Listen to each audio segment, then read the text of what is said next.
Ter todo mundo aqui pelo tempo. A gente vai começar agora a nossa live mensal da XP Asset.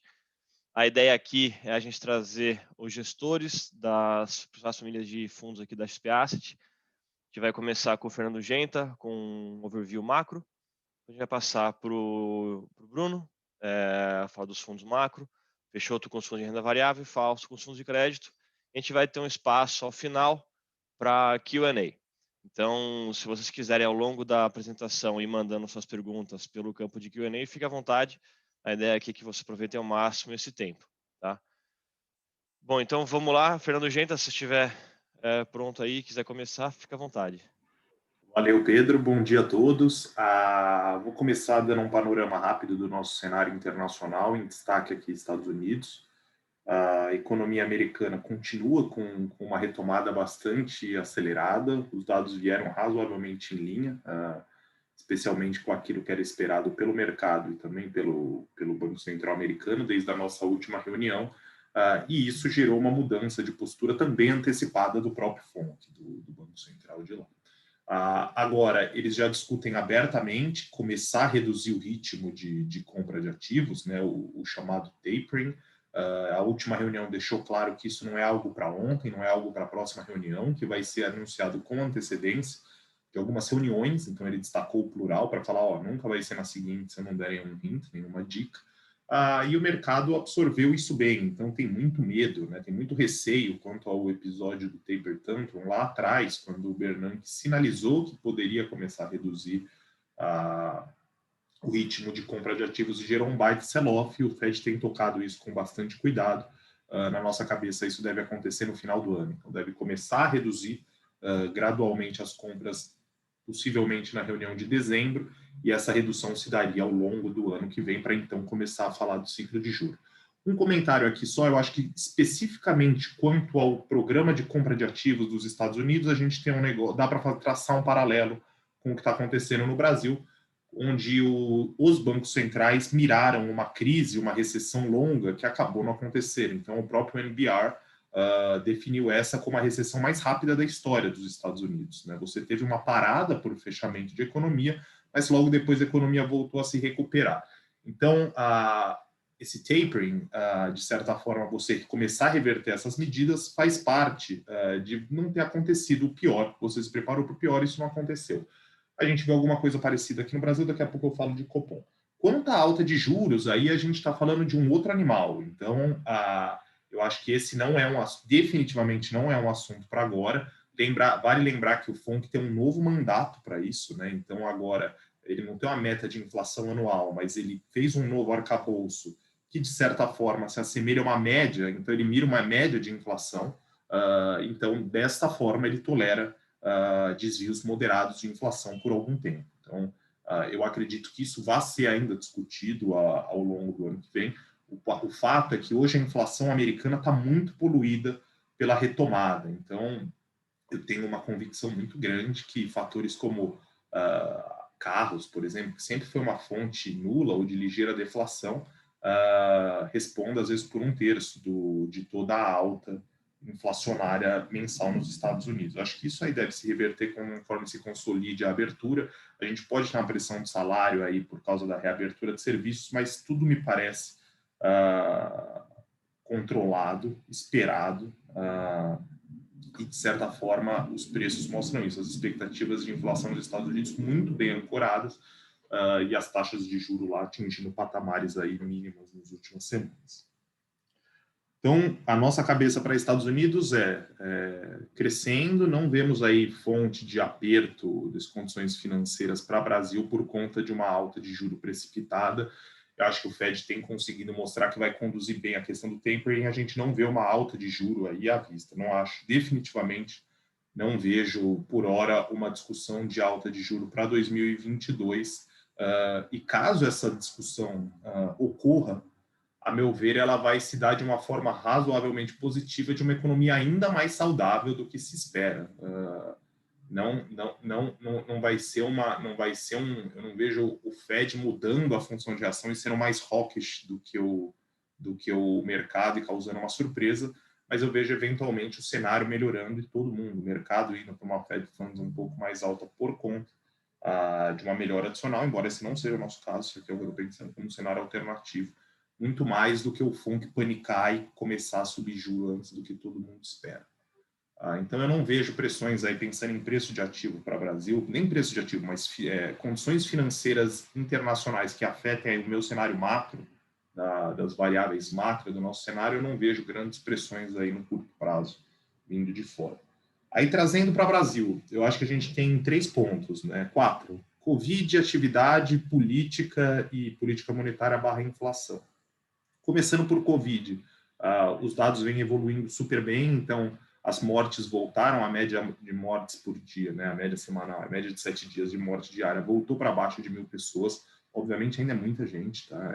São 1.000 vidas que se vão todo dia na média, mas perto do que a gente chegou daquelas 3.000 vidas. E quando a gente olha para a curva, a gente está claramente numa desaceleração rápida. Então, isso vai caindo 20% por semana. Os números de casos acompanham, então, o número de casos é mais ruidoso. Semana passada, o Rio Grande do Sul reportou um monte de dado acumulado que pareceu que estava acelerando de novo, mas também está numa clara queda. E acho que o principal dado nesse momento é a hospitalização. A hospitalização é o que a gente tem mais em real time. Em São Paulo, no estado de São Paulo, está caindo muito forte, mas especificamente na cidade de São Paulo, o número de novas internações já é a mínima da série histórica, entre aspas, que começa em maio do ano passado. Então, desde que a gente começou a computar dados de internação por Covid, que é maio do ano passado de novo, nunca se internou tão pouca gente na cidade de São Paulo. Até sexta-feira, nas nossas contas, mas como pode ter alguma defasagem, até segunda-feira da semana que vem, muito provavelmente o número de pacientes por Covid na cidade de São Paulo vai ser o menor também desde maio do ano passado, claramente um sinal da vacinação. A gente tem uma preocupação com Delta no mundo e no Brasil, tem. Estima-se que em São Paulo 25% dos novos casos já seja da variante Delta, mas vale lembrar que a Delta ela tem um impacto principalmente em populações vacinadas muito maior no número de casos do que no número de mortes. Isso a gente tem observado claramente na Europa. Você pode até ter um aumento de hospitalizações, mas, de novo, muito concentrado em quem não se vacinou. Mas isso é um negócio que pode gerar alguma apreensão no mercado, mas é um negócio que, honestamente, eu, se pudesse escolher, pelo que eu leio, obviamente, minha expertise nisso é muito baixa, mas fica meio claro que era melhor ter tido como dominante a Delta do que a nossa gama P1. A nossa gama P1 é muito mais agressiva, infelizmente matou muito mais gente.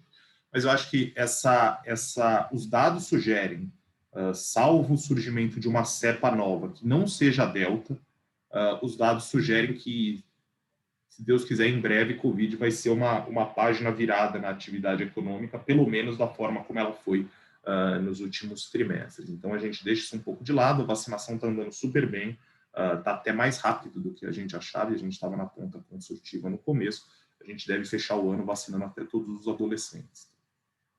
Então, aí eu passo um pouco para a atividade. A atividade vem retomando também de uma forma bastante robusta, a gente vê dados do comércio vindo muito bem, os dados de serviço que são mais defasados em termos de divulgação, a gente tem muito mais indicador coincidente de comércio e indústria do que de serviços, mas os indicadores são bons, e acho que isso com certeza vai se intensificar. Eu ainda acho que vai ter uma troca, então eu vejo algumas pessoas, a demanda por bens já está nesse patamar e agora vem serviço. Eu acho que vai ter um arrefecimento de bens por conta do aumento do gasto para serviço, mas ainda assim os números, o CAGED veio super forte de novo, os números sugerindo alguma coisa aí na faixa de 5,5% a 6% de crescimento. A gente está com 5,4%, a gente está aí esperando essa última rodada de dados do segundo TRI para revisar oficialmente o nosso número, mas todos os nowcastings aí apontando para um número com um crescimento melhor, especialmente no terceiro TRI. Tá? Então, as revisões que a gente tem visto em relação ao nosso cenário têm se dado especialmente no terceiro TRI, o Brasil com um gargalo claro, né, cujos preços não se materializam como nos Estados Unidos, mas a gente está com um gargalo claro na produção de automóveis, não de caminhão, mas automóveis, está faltando peça aqui também, a gente vai ter um FAD essa semana, provavelmente vai mostrar isso, a produção industrial está sendo segurada aí pela produção de automóveis. Ontem a gente teve uma produção industrial flat, até caindo um pouco a indústria de transformação, e uma parte grande disso por conta de automóveis.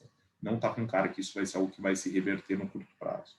Sobre a inflação, os números do IPCA 15 vieram um pouco piores, mostrando uma inflação mais salgada de serviços, e esse é o grande risco para o nosso cenário. Tá? Então, quando a gente olha o nível de preços de serviço, aqui não é inflação, o nível de preços, onde eles estão e onde eles estariam se tivesse seguido a tendência pré-pandemia, tem um impacto grande ainda. Nada diz que eles vão voltar para aquela tendência, porque a economia não voltou para aquela tendência ainda. Mas caso voltem, a gente vê um risco aí, acho que o Banco Central também monitora um upside risk aí do cenário de inflação por conta da retomada de serviços. Por outro lado, uma boa parte disso, eu acredito que já tenha ido. Eu vejo um incentivo muito baixo, pegando um caso específico, para um restaurante que reabre, já ajusta a sua tabela de preços, vem a demanda forte a partir de agora com a vacinação, vamos supor que ele resolva, por algum motivo, reajustar de novo. Mas será que em outubro, novembro, ele vai reajustar de novo? Então eu não vejo por que um processo tão lento de reajuste de preços. Eu acho que com a reabertura, a gente tem uma rigidez de preço, a gente sabe disso, né? Muitos setores, eles evitam ajustar o preço com uma frequência alta. Mas acho que a reabertura, esse momento é um momento propício para reajustar. A gente está meio no escuro, nunca teve um episódio de fechamento com reabertura. Então, a gente tem um risco de alta, mas um risco de alta concentrado muito, a meu ver, para 2021. Eu não tenho uma preocupação muito grande de uma inflação de reabertura em 2022. A gente pode ter outros motivos para a inflação em 2022, não me parece que a reabertura vai ser um deles. Tá? Então, a gente está revisando o nosso IPCA constantemente. Acho que desde a última vez que a gente conversou aqui, a gente estava falando de revisar o IPCA por conta de bandeira, no final do ano, terminar o ano com a bandeira de energia elétrica vermelha 2. Essa é nosso cenário hoje. Nós tivemos também aí a questão climática, as geadas no meio do caminho. Então, hoje, nosso cenário está migrando para alguma coisa em torno de 7% para a inflação do ano. A gente ainda está um pouco abaixo disso, mas arredondando acho que para efeitos práticos, 7%, mas sem mudar a nossa projeção do ano que vem. A gente continua aí com uma inflação ao redor da meta aí no ano que vem. O número que o modelo está cuspindo lá para a gente é 3,5%, e esse é um pouco o nosso cenário. Vou falar um pouco dele, falando de política monetária. Muito ruim a data de hoje para fazer a nossa reunião, porque tem Copom e eu já posso estar errado hoje à noite. Então, eu peço que os próximos sejam... É sempre bom quando você erra no meio das reuniões, porque aí vocês não lembram dos erros no meio do caminho, mas errar no dia fica muito marcado. Mas eu acho que a nossa cabeça hoje para o Banco Central é uma alta de 100 pontos na Selic, principalmente por conta dessa inflação mais alta do IPCA 15, então, de serviços, que foi exatamente o que ele destacou. Então, da última reunião para cá, o Banco Central falou mais grosso, o mercado atendeu, ancorou as expectativas, e o que o Banco Central queria, basicamente, era, olha, se vocês piorarem o cenário de inflação de curto prazo, que projetem mais Selic, e não que projetem mais inflação no ano que vem, porque nós vamos reagir. Isso, de certa forma, ocorreu. Então, por mais que a gente tenha tido um baita choque inflacionário aí do último Copom para cá, as projeções de todo mundo para esse ano subiram pelo menos um ponto percentual e não subiram nada no ano que vem, mas o mercado ajustou a Selic. Né? Então, pensando na pesquisa Focus, a gente já tem aí a Selic em 7% no ano. O Banco Central hoje dá uma alta de 100, sinaliza outra alta de 100, mas como a partir da reunião de hoje ele vai falar que 2023 também faz parte do horizonte relevante, não é só 2022, eu tenho alguma dificuldade. E também, uma vez que esse juro real maior em relação ao cenário anterior dele também vai gerar uma abertura um pouco maior do hiato, eu não vejo, mais modesta, eu não vejo o Banco Central adotando um discurso sinalizando que vá para o campo restritivo. Tá? Então, eu acho que seria um passo aí que seria uma surpresa para mim, seria uma surpresa do lado rock, ter alguma dificuldade para ver o Banco Central e sendo tão rock assim. Então, nosso cenário agora é uma Selic de 7,5% no ano, parte com 2 altas consecutivas de 100%, parte disso por conta desse comportamento de expectativas e parte por conta do fiscal, que é o que eu gostaria de falar aqui nesses últimos 3 minutos. A gente tem acompanhado um debate muito ruidoso, a gente já estava preocupado quanto ao rumo do fiscal, dado o peso que o governo atribui aí, a importância, a relevância que atribui ao novo Bolsa Família, por motivos diversos. Então, um programa com pelo menos 17 milhões de famílias e pelo menos R$300 por mês. Isso geraria aí uma demanda por cerca de 25 bilhões a mais de gasto, e a gente tem espaço no teto para isso. Hoje, olhando as projeções do governo de INPC e olhando o descasamento aí entre o IPCA do meio do ano e o INPC do fim do ano, como o INPC do fim do ano indexa as despesas do governo no ano que vem, e o IPCA do meio do ano indexa o teto, o IPCA do meio do ano vai terminar acima do que vai terminar o INPC, então o teto vai subir mais do que as despesas, que é um espaço que cabe Bolsa Família. Dois problemas quanto a isso. Primeiro, que a gente já estava preocupado, essa revisão forte de projeção de inflação ainda para 2021 deve consumir parte desse espaço. E o ponto 2 é o contexto político. Então, a gente teve uma troca no coração político do governo. Então, o senador Ciro Nogueira assume agora aí o cargo de ministro-chefe da Casa Civil, equivale praticamente ao primeiro-ministro do Brasil. E de um lado, isso melhora a articulação do governo no Senado, por outro lado, muda um pouco o balanço de forças dentro do Palácio do Planalto. Primeiro, o núcleo militar totalmente escanteado, então essas declarações recentes do presidente da República nos preocupam menos num momento em termos de preço de ativos, sempre destacando isso, enquanto isso pode estressar o mercado. Nos preocupam menos no momento em que praticamente não temos mais militares aí nos cargos relevantes do governo. De certa forma, o centro conseguiu assumir todo esse espaço. O senador Ciro Nogueira vem de um governo, de um estado governado pelo PT, onde o presidente Lula teve 70% dos votos na última vez que lá concorreu, e cuja plataforma do Bolsa Família é muito forte. A gente tem uma série de políticos do governo do Nordeste, cujo Bolsa Família é algo muito forte. E isso certamente vai ser vendido para o presidente, está sendo vendido, já foi vendido para o presidente, como um canal de votos para o ano que vem. Portanto, eu acho muito difícil não sair esse Bolsa Família de pelo menos R$300, e aí entra embrólio do precatório, eu queria falar meu último minuto aqui.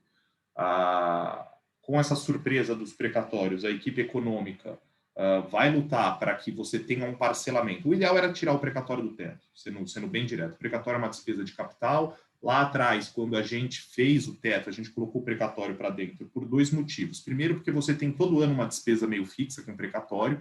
E segundo, porque é muito difícil lá atrás você ficar negociando o que fica, o que sai. Quando você via, você tirava tudo. Mas olhando hoje em perspectiva, faz sentido econômico tirar precatório do teto? Faz. Tem uma ferramenta para fazer isso? Tem. Você vai na PEC, você volta para 2017, você tira precatório, recalcula o teto sem precatório, vai abrir espaço aí com uns 20 bilhões de gasto, mas dado que o certo é que precatório não tivesse lá, tem que olhar das duas formas. Ano passado a gente pagou 55 bi de precatório, esse ano a gente pagou mais 57, vai pagar. Tem 40 bi aí em 2 anos que eram para ter sido gastos, idealmente, com saúde, educação, pensando no arcabouço do teto. Agora, obviamente que mexer no teto é algo ruidoso, você manda uma PEC, você não sabe o que vai sair, então acho que não seria temerário aí tentar isso, por mais que do ponto de vista econômico eu acho que fosse o ideal. Então, a equipe econômica está mandando um texto para parcelar precatório, o texto originalmente vai para não abrir espaço no teto em relação ao que tem hoje. Então, se hoje está previsto gastar 57 bi em precatório ano que vem, eles estão calibrando o texto para que também gere essa despesa ano que vem. O ponto é que, dados os interesses do Congresso, é muito difícil que a equipe econômica ganhe essa. O ministro Paulo Guedes até pareceu na última live um pouco resignado com isso já, e aí o que se discute é o tamanho do buraco que vai ficar, né? O quanto que esse parcelamento de precatório vai abrir espaço para o teto. A gente acha que vai ser um valor para, no mínimo, garantir esses R$300 de Bolsa Família, mas muito provavelmente mais, tá? Então, acho que 10, 15 bilhões aí a mais de teto do que todo mundo tinha ano que vem, são projeções que me parecem bem conservadoras, tá? Então, alguma coisa a gente vai trabalhar com alguma coisa em torno de 20.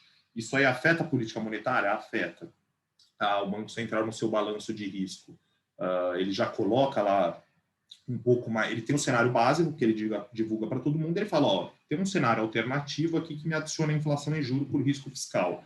A probabilidade desse cenário com certeza vai aumentar, então no final a Selic terminal vai ser maior também, e isso justifica um pouco o nosso 7,5%, a gente estava na dúvida, será que a reação do Banco Central a esse fiscal vai ser 7,5% ou 8%? Acho que isso vai depender um pouco da reação de mercado, por hora a gente está com uma Selic terminal de 7,5%.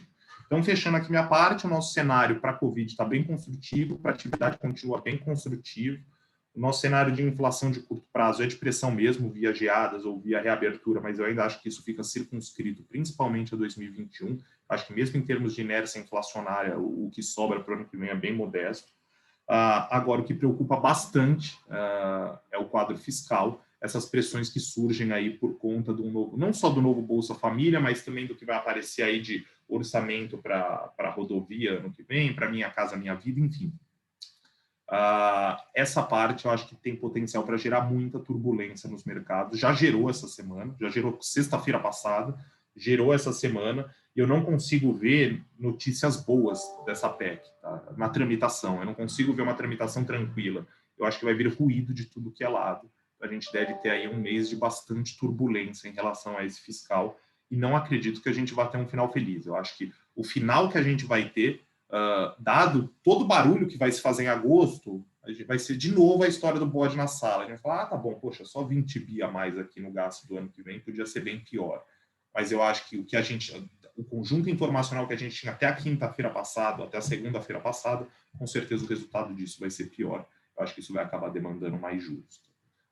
Não deve ser um negócio que atrapalhe a atividade econômica ano que vem, pelo contrário, acho que não gera um aperto de condição financeira capaz de atrapalhar, mas também não vejo um boom muito grande aí de estímulo fiscal, mas pensando aí para ativos, eu acho que deve ser um período bem ruidoso durante essa tramitação.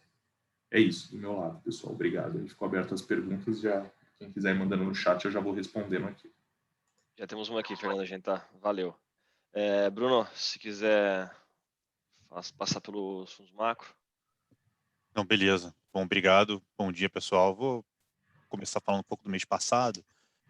Foi um mês bem volátil, né? A gente teve bastante volatilidade no Brasil. O câmbio oscilou de 5,05 e 5,30 umas 3 vezes. A Bolsa teve uma performance bem pior que seus pares.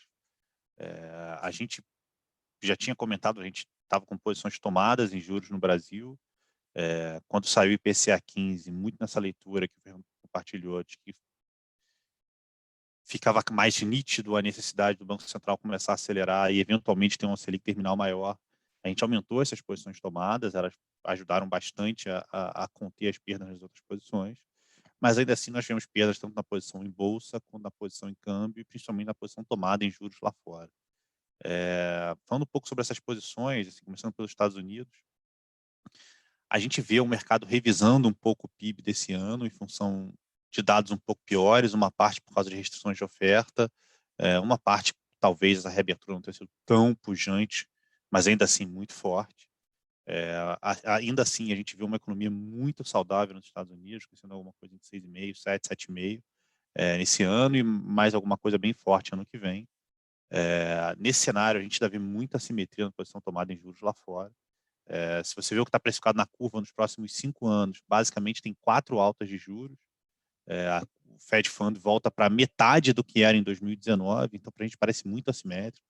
Se você olhar os dados de inflação, ainda que concordo com o Fernando, a gente vê uma temporalidade muito grande nisso. A gente acha que, como a nossa experiência mostra, esses choques de inflação, às vezes eles demoram a passar um pouco mais pela cadeia de preço. Então, a gente acha que pode ter uma inflação mais alta aí, ao longo do ano que vem. Seria esperado que, por um choque dessa magnitude, a inflação voltasse, fosse abaixo da meta no ano que vem, e a gente não espera isso. Então, acho que nesse cenário, com o Fed já discutindo o tapering, com alguns membros sendo bem vocais, falando que o Fed tem que aumentar seu grau de manobra para, se alguma coisa não correr como necessário, ele possa agir antes.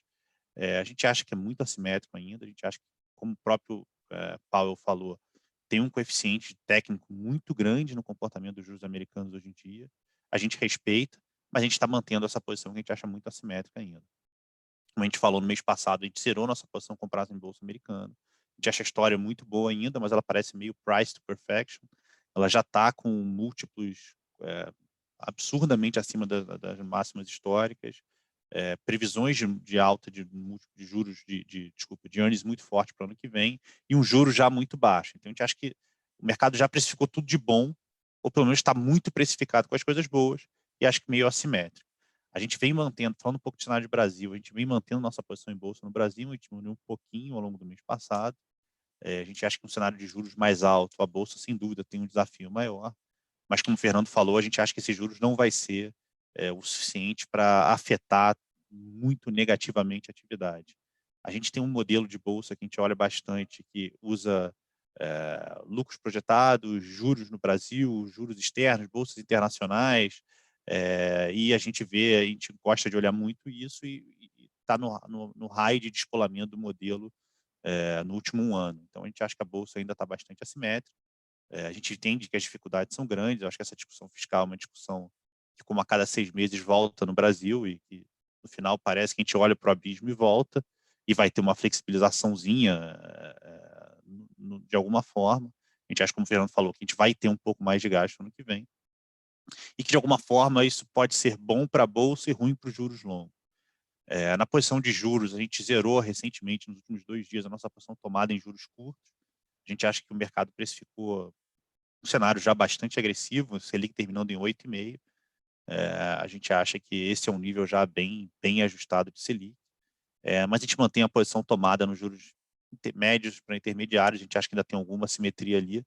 Se você olhar uma Selic terminal de 8,5, o forward, sei lá, o ano de 2024, por exemplo, está operando em torno de 9,30, assim, parece que tem pouco prêmio. Então, a gente está com uma posição ainda tomada nessa parte intermediária da curva e que, de alguma forma, protege a posição em bolsa. Nesse cenário de atividade melhor, um juros externo muito baixo e um juros local muito alto, a gente tem mantendo nossa posição comprada em dólar, comprada em real, vendida em dólar.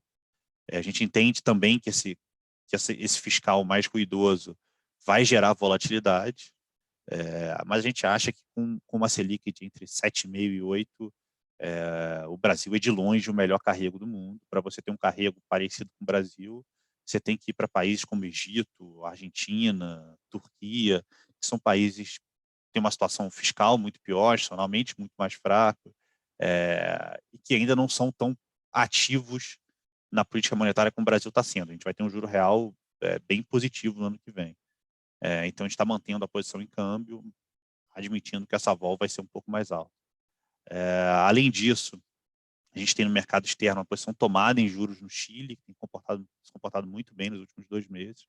A gente vê no Chile uma economia muito forte, um Banco Central no processo de ciclo de alta, uma quebra institucional muito forte. O Chile fez o 4º saque nos seus fundos de pensão, vai passar pela Constituinte, que toda indicação é que vai mais para a esquerda, vai mais expansão de gastos. Então, a gente acha que o Chile está num longo processo de reprecificação de juros longos, de uma piora institucional nítida. Então, nesse cenário, a gente tem mantido um viés, está sempre tomado em juros no Chile. Acho que, grosso modo, assim, passando bem resumidamente para dar tempo para todo mundo, acho que são essas nossas principais estratégias.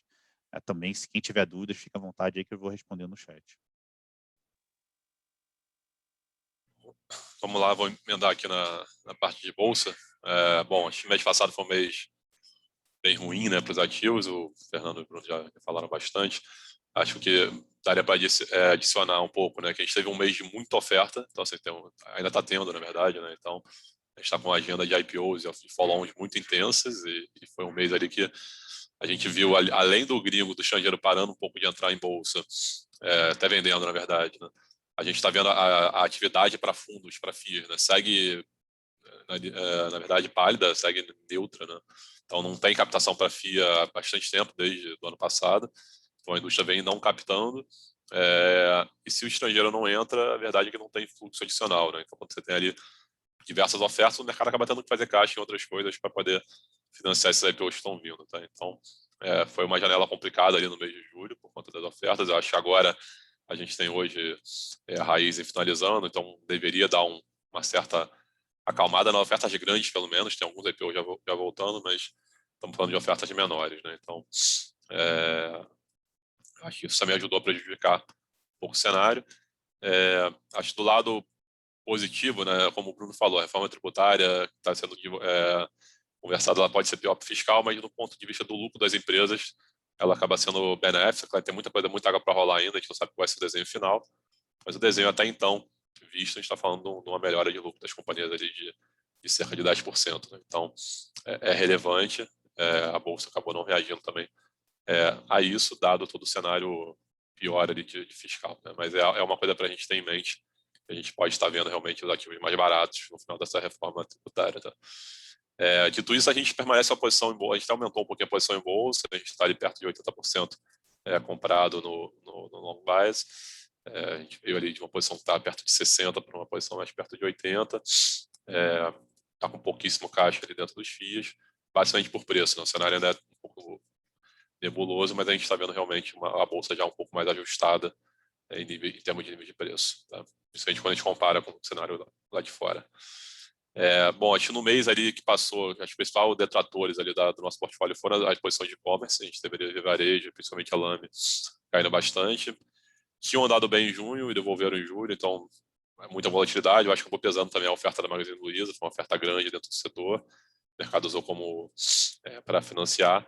E além disso, acho que principalmente na loja americana, a gente teve um movimento de stop ali bem relevante. Teve o evento da fusão, do spin-off, né, da Americanas com a Lame. Acho que esse evento em si, os acionistas de Lame receberam ações da MER, gerou uma venda relevante no mercado. Confesso que é um movimento muito técnico, difícil até de entender, mas aconteceu. Tá? A gente, do nosso ponto de vista de position, a gente resolveu zerar metade da posição ali de Lame, mas muito mais por um stop mesmo. As nossos triggers que a gente tinha vieram em papel não andou. Então a gente tem que aceitar um pouco a reação do mercado e ficar com a posição realmente menor, dado que não está indo na nossa direção. Tá? Acho que destaque positivo foi a ação da Melius, que segue uma posição que uma das ações que mais rendeu para a gente no ano, andou super bem ali em julho, a empresa fez um follow-on e está avançando muito rapidamente na parte de fintech, então acho que a ideia é tombar ali a base de clientes dela, lembrando que ela tem ali quase 15 milhões de clientes na base, por uma carteira digital. Tá? Esse é o final do ano, devem estar fazendo esse rollout, então acho que o mercado passou a dar um pouco de valor ali para o business eventualmente financeiro da companhia. Foi um case ali que a gente até aumentou um pouco a posição dentro do follow-on. Tá? De posição de portfólio, a gente fez diversas alterações dentro do portfólio. Dos IPOs, a gente entrou em alguns, mas a gente entrou com a posição carregar um pouco mais foi a Unifique, da parte de fibra ótica, e a Multilaser. São dois IPOs ali que vieram não necessariamente muito hot, mas com níveis de valuation ali que a gente acha que aguenta algum desaforo, níveis de valuation mais baratos. Então, posições que a gente entrou ali e está carregando. Além disso, a gente entrou na oferta de BR distribuidora bem no iníciozinho do mês. Então, posição que a gente aumentou e até foi bem ali no mês de julho. A gente voltou com uma posição em açaí, uma posição que a gente chegou a ter no início do ano. O papel está um pouco de lado, a gente está vendo a dinâmica de oscilados bem positivas ali para o açaí especificamente. É um case que acaba que se beneficia um pouco da reabertura por conta principalmente da parte das pequenas empresinhas, né, de restaurantes e lanchonetes que voltam a abrir e compram na rede. Então a gente acha que pode ter um segundo semestre bem interessante para o case. E a gente iniciou também uma posição ali em Locamérica, lembrando que hoje é uma posição que está ali sob o escrutínio do CAD, né, para ver se vai ter uma fusão com a Localiza. É uma posição pequena, a gente sabe que tem risco ainda do CAD não aprovar, mas se aprovar, a gente acha que tem um upside interessante. Então, acho que essa posição é bem pequena para esperar esse evento do CAD, eventualmente se vier negativo. É um case que a gente pode aumentar, dado que o fundamento está bem interessante. Nas reduções, como comentei já de lojas americanas, a gente reduziu também Natura, basicamente ali 2/3 da posição. Acho que os resultados não devem vir muito bons nesse segundo tri. O papel tinha andado bem, então a gente achou vai ter sentido botar um pouco no bolso a posição. A gente zerou uma posição de CCR, que a gente carregava desde o ano passado. Foi um case que os triggers que a gente vinha saíram os leilões de novas rodovias, saiu o rebalanceamento com o governo de São Paulo. O papel ficou relativamente de lado, não andou muito, então a gente passou os nossos triggers, a gente achou melhor zerar, dado que não tem muito trigger daqui para frente, apesar de ser um case barato. Uma posição que a gente zerou era uma posição bem pequena, mas que foi bem mal, foi a Ocean Pact, a empresa que fez a IPO ali no final do ano passado, diversos problemas ali em termos de conversas com o mercado, divulgaram números bem diferentes do que vinham falando do processo do IPO, divulgaram um reajuste para os funcionários de quase 30%, 40%, que não estava falado também ao longo do IPO. Então, foi uma empresa que pecou muito na comunicação. A gente achou melhor estopar essa posição. A posição era bem pequena já nos portfólios, mas foi um case que lembra a gente da assimetria que a gente tem em IPO, né? Que a gente sempre a empresa sabe muito mais e a gente tem muito pouca informação sempre no processo de IPO. E por isso a gente tem que ser bem seletivo ali na hora de comprar e exigir um pouco de prêmio para poder valer a pena, tá? Acho que foi isso, gente. Diversas mudanças ali, acho que passei um pouco das principais. Boa. Vou finalizar então, pessoal. Bom dia a todos, obrigado pela presença. Começando pelos fundos de crédito aqui da XP Asset, né, o cenário macro já foi bem abordado e vou falar um pouquinho da renda fixa como um todo depois. Mas o cenário de crédito, o cenário para os ativos de crédito segue bem favorável. A gente vem comentando já, né, que a questão do fluxo, a demanda, realmente vem exercendo um papel importante. A gente vinha comentando já desde lá do low da Selic, que a volta, né, dos juros para os patamares atuais, enfim, e o mercado reprecificando esse negócio traria um fluxo para a renda fixa, para os ativos de crédito, é o que a gente tem visto, né? Os fundos voltando a captar e, naturalmente, os papéis, né, com uma demanda forte, apresentando um fechamento de spread e os fundos apresentando resultados consistentes. Os fundos da XP Asset vêm apresentando resultados consistentes já há cerca de 1 ano e meio. Então, desde lá de abril do ano passado, né, no pior momento ali da pandemia, de incerteza e do movimento técnico, né, de venda forçada dos ativos por conta ali dos resgates nos fundos de curto prazo, realmente a performance ela é muito forte. No mês agora de julho, todos os fundos de crédito em renda fixa da XP Asset tiveram resultados positivos, consistentemente acima do CDI, à exceção, né, do nosso fundo de inflação, que acabou sofrendo um pouquinho mais do que o benchmark dele, mas quando a gente olha a janela mais longa, ele segue performando o seu benchmark. Para ilustrar, né, esse movimento de spread e de atividade do mercado de capitais, né, vale ressaltar, o Peixoto comentou aqui de um número grande de ofertas de IPOs, né, então realmente o mercado de capitais, no que tange ofertas de ações, segue muito forte, e na renda fixa também. Então a gente tem percebido uma atividade no mercado primário muito forte, né, as empresas realmente recorrendo ao mercado para se financiar e conseguindo condições muito boas, né? Então a gente tem visto emissões em volume grande e com prazos realmente, né, super interessantes para os emissores.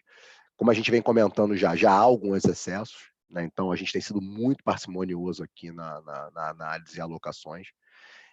A gente realmente, a despeito de ter uma convicção, né, de que o setor corporativo está super bem, os resultados trimestrais têm mostrado isso, né?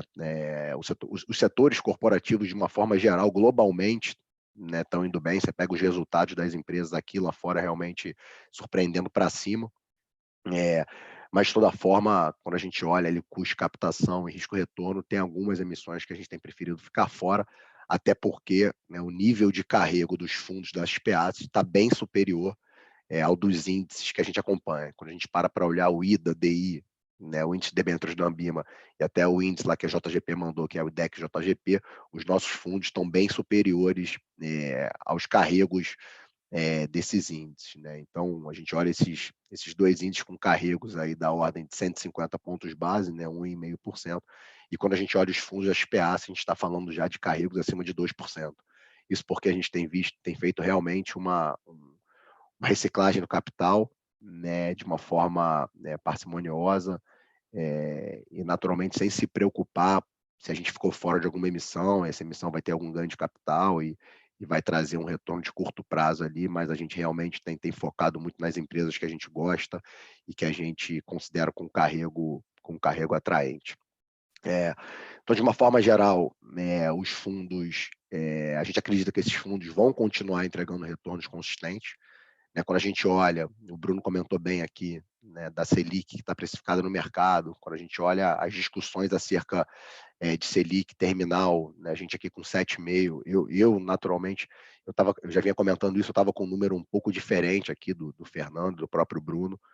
Confesso que depois do IPCA 15, né, e vale lembrar que a gente, né, que talvez a renda fixa tem sido um mercado super difícil, né, porque lá fora estava com um tipo de comportamento e aqui, né, dentro de um ciclo de alta de Selic, fora os desdobramentos fiscais, naturalmente isso traz uma dificuldade, né, para o cenário de juros, Mas quando a gente olha essa discussão de Selic terminal já em 7,5, né, algumas casas já com uma Selic terminal acima disso, e olha o carrego dos nossos fundos, naturalmente a gente está falando aí de alguns fundos com carrego, com retornos acima de 10% à frente. Então, a gente sempre comenta que você tem que olhar para frente, não no retrovisor.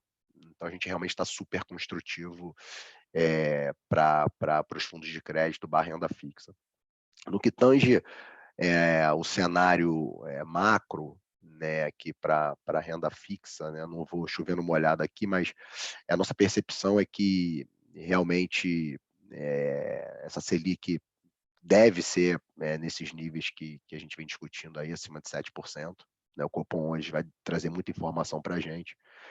O que a gente tem feito aqui, né, nos nossos fundos com risco de mercado, como o Horizonte, como até mesmo debêntures incentivadas, que a despeito de ter uma característica mais passiva, a gente consegue se posicionar na curva, mesmo dentro das emissões de debêntures. A gente tem feito uma gestão super ativa, né, muito atentos aí aos desdobramentos de inflação, né, de curto prazo. Então, isso tem tomado bastante tempo nosso aqui, né, na alocação de risco, né, dos fundos com risco de mercado, e naturalmente a gente comenta aqui que a gente é muito ativo nesse mercado de NTN-Bs, de juro real. O XP Horizonte, a despeito de estar com uma volatilidade um pouco mais alta, vem entregando resultados consistentes. Né, a gente vem se movimentando dentro da curva de uma forma super dinâmica. Então, poxa, eu acho que depois ali do IPCA 15, do dia 23 de julho, onde o headline foi mais alto, né, do que o mercado esperava, e por dentro foi ruim no que tange os serviços, e o Genta comentou um pouquinho isso.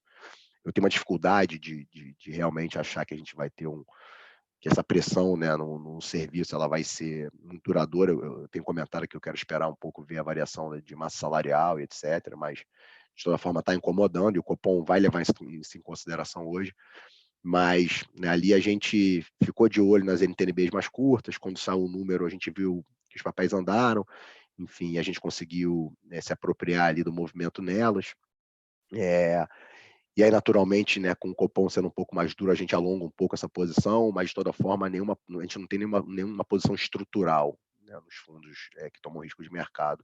A gente está realmente um pouco mais proativo e atento aos desdobramentos do Copom e da inflação, né, e vem se posicionando, como eu falei, dentro desse cenário. Para finalizar, a gente tem feito um acompanhamento interessante também nos fundos pós-fixados, né? Os fundos ali carregam majoritariamente LFTs. Quando a gente para comparar, né, os fundos com a concorrência, a gente realmente também vem se destacando. Então, é um trabalho mais de formiguinha, né, olhando, enfim, os leilões do Tesouro, olhando demanda, né, nos papéis mais longos, que ficaram bem largados, olhando a simetria que tem, né, com a LTN casada.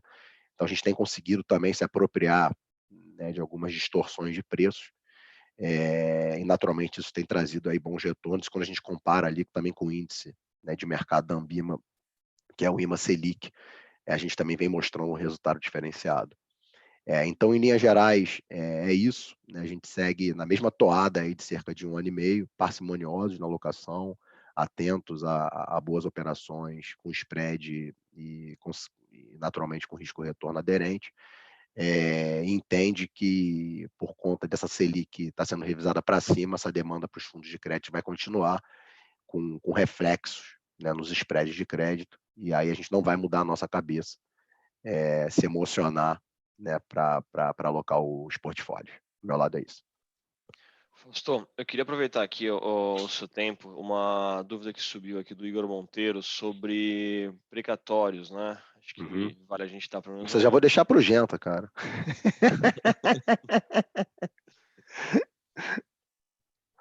Vai lá, perdão. Vou mandar, eu tô aqui tô no suporte aqui, Fausto. Vamos lá.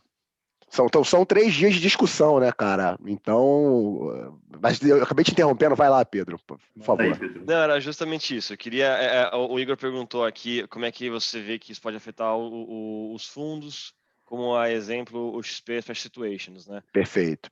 Cara, assim, eu até comentei isso, acho que foi ontem, né, cara, numa live que a gente teve. O primeiro reflexo disso, cara, pra gente é conseguir comprar mais barato, tá? Então, a gente já percebeu, né, que quando sai esse news flow, assim como saiu lá o primeiro bode na sala do ano passado, né, a gente percebeu o que aconteceu no próprio mercado. Eu acho que a reação do mercado, cara, ela mostrou, né, o estrago que esse negócio faz, porque basicamente é tentar rasgar um contrato, né, porque é uma dívida, né, e tem alguns precatórios já transitados em julgados. Então, assim, o próprio ministro Guedes ontem falou, né, devo, não nego, pago quando eu puder, né? Então isso já mostra que os caras estão devendo esse dinheiro e precisam pagar, né? E você tem uma sentença judicial, né, que precisa ser cumprida. Então, dito isso, cara, o primeiro reflexo é a gente conseguir comprar mais barato esse negócio, né? Comprar mais descontado, né, esses ativos. Nos nossos fundos, cara, a gente costuma ser, tá, mais conservadores que a média dos players de mercado quando a gente vai fazer as nossas assunções, né, de fluxo de caixa dos papéis, né? Então a gente acaba, assim, a gente tem como premissa sempre alongar um pouco mais o pagamento dos precatórios, né, nas nossas estimativas de pagamento, o que acaba trazendo para a gente um pouco mais de tranquilidade quando sai esse tipo de notícia, entendeu? A gente é de conhecimento de todos, né, que a gente também opera algumas teses específicas e que a gente também tem uma exposição grande a precatórios mais pulverizados, né? Então, enfim, a gente até começou a operar há pouco tempo RPVs, né, aquisições de pequeno valor, que não vai ser afetada. E as nossas teses, naturalmente, diferentemente talvez de alguns outros players de mercado, cara, a gente tem uma carteira um pouco mais pulverizada, com precatórios de menor valor, que eu acho que talvez sofrerão menos. Mas, cara, assim, o que eu posso dizer hoje, né, à luz do que a gente tem hoje, é que o primeiro reflexo é a gente conseguir comprar melhor, né? Então, isso é bom para os nossos investidores.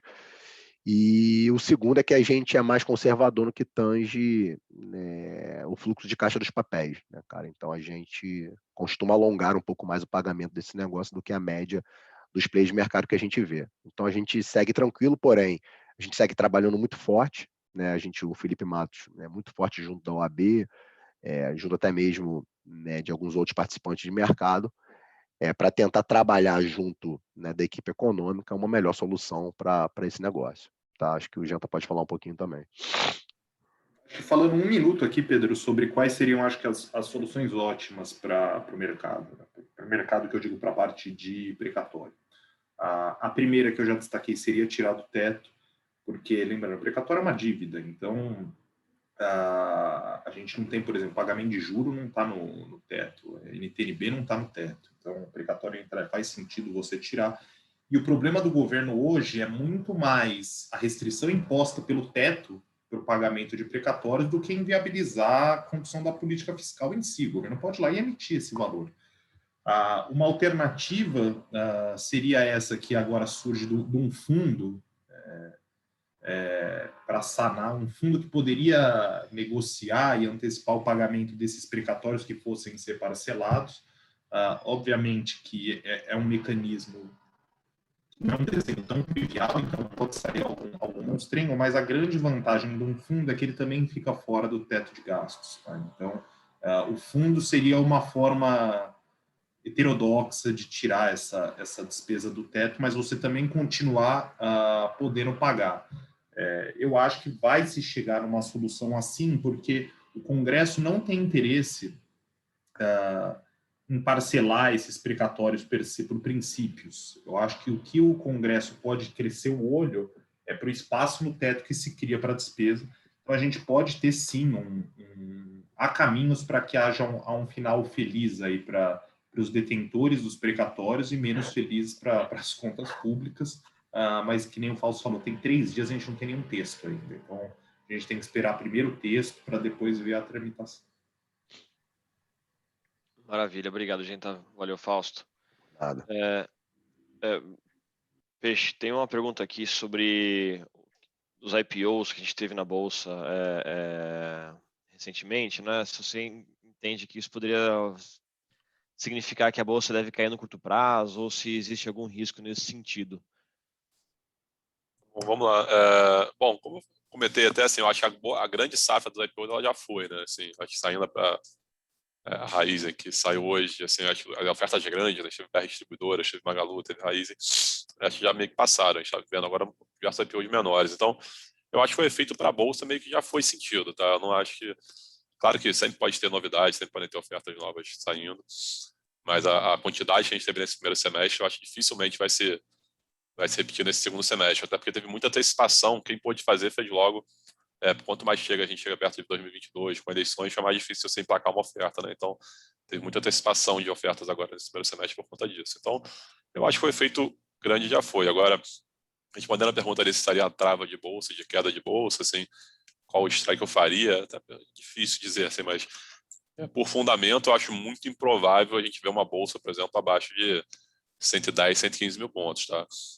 Por preço mesmo, quando a gente olha ali, acho que foi perto do low que bateu ali no início do ano, quando a gente teve uma realização, lembrando que naquela época a gente tinha uma incerteza gigante de Covid, de lá para cá, do início do ano para cá, né? A gente tem um PIB, a gente esperava que era 3, agora está esperando perto de 6, a gente tem uma vacinação que avançou bastante, então, de fato, as condições melhoraram bem desde o início do ano para cá, os lucros das empresas melhoraram, então eu acho bem provável que a gente vá para baixo dos patamares que a gente atingiu ali em fevereiro, março, tá? Então, se eu fosse falar algum nível de trava, com certeza eu faria alguma coisa com 120, com 110, assim, eu acho abaixo de 110, parece bem provável da gente um pouco disso. Já respondendo já a segunda pergunta que eu acabei de ver aqui de commodities, a gente está com posição pequena em commodities dentro do portfólio, a gente reduziu bastante aí desde o início do ano, era uma posição quase 30% do fundo no início do ano, a gente vem reduzindo bastante por preço, tá? Então, a gente até zerou a posição de Vale que a gente tinha no mês passado, a gente acha barata ainda, mas a gente tem preocupações ali com esse segundo semestre. Hoje a gente só tem a posição em siderurgia, basicamente ele 10% do portfólio, é a única commodity que a gente tem no portfólio, tá? Por preço mesmo. Mas a gente tem um pouco de receio desse segundo semestre no segmento, tá? A gente veria principalmente produção de aço